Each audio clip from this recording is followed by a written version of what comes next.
Rain! Good for soup! Hey there! I am going to film what's my ulam segment. So, I'm going to make salmon head soup.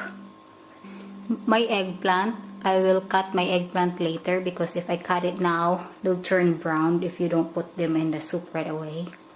Then I have some bok choy. I have pepper, tomato, spring onion, red onion, okra, and garlic. Tapos black pepper, coriander, and the garlic pepper. I'm using coriander as a replacement sa ginger natin kasi ayaw ni Mr. ng ginger, mga pagkain na may ginger. So, para sa akin, effective ang ground coriander na pang replacement sa ginger. Nakakawala din ng lansa. Tapos marami tayong onion at saka garlic. So, mawawala din yung lansa. So, okay lang kapag walang ginger for me. Tapos, itong Knorr liquid seasoning. So, lalagyan din natin yan ng konting Knorr.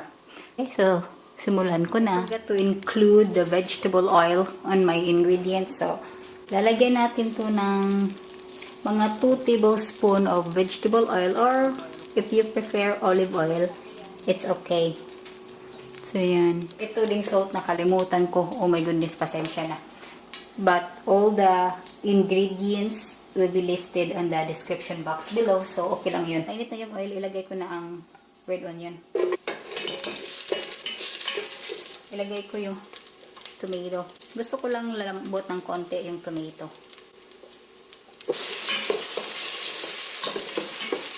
Tapos, ilagay ko din yung garlic.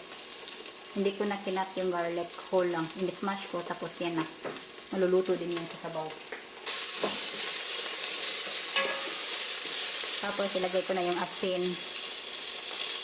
Yeah, saute lang natin yan ng mga 2 to 5 minutes. Or hanggang medyo lalambot na yung tomato. Tapos, lalagyan natin ng 4 to 5 cups of water. Yung malambot na, malapit na. Kita nyo? Ganda, no? Okay na to. Sauteed na to, enough for me. So, lalagyan na natin ng tubig. Mga 4 to 5 cups. Okay? Kumukulo na yung natin. Tubig. So, ilagay natin yung coriander powder. Ang black pepper, garlic powder. Haluin. Lagay ko na ang fish head natin. Ang ganda. Yung 2 fish head yan, tapos pinahati ko lang dun sa tindahan. Kuluin ko lang ulit ang tubig natin bago ko ilagay yung vegetable. Okay, medyo kumulo na yung tubig natin. Ilalagay ko na ang talong. Tapos ilagay ko na din ito yung stems ng bok choy. Hiniwalay ko kasi yung dahon madali lang maluto. So unahin ko tong stems. Gusto ko luto din talaga to. Ayoko ng crunchy na yan. Lulutuin ko yan ng mga maybe 5 to 8 minutes bago ko ilagay lahat. Ayoko nang magdagdag ng tubig kasi marami na. Ako lang naman ang kakain. Takpan ko lang ulit. Pakuluin, not pakuluin. Sarap ng amoy, guys. Titikman ko, ha. Diyan lang kayo. Sarap. Ilagay ko na yung ito, sweet chili. Ayan. Tapos, okra. Diyan. Tapos, ilagay ko na rin to. Diyan lang sa ibabaw.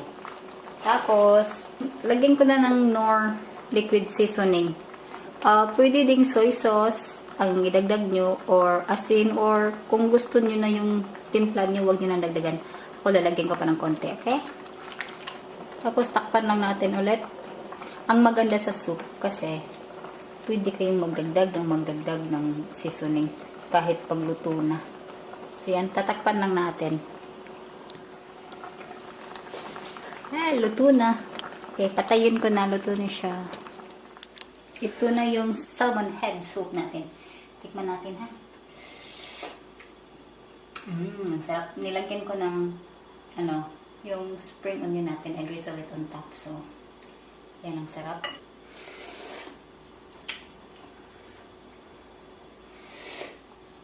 So, adjust to your taste, guys. If you want more salt, just add it.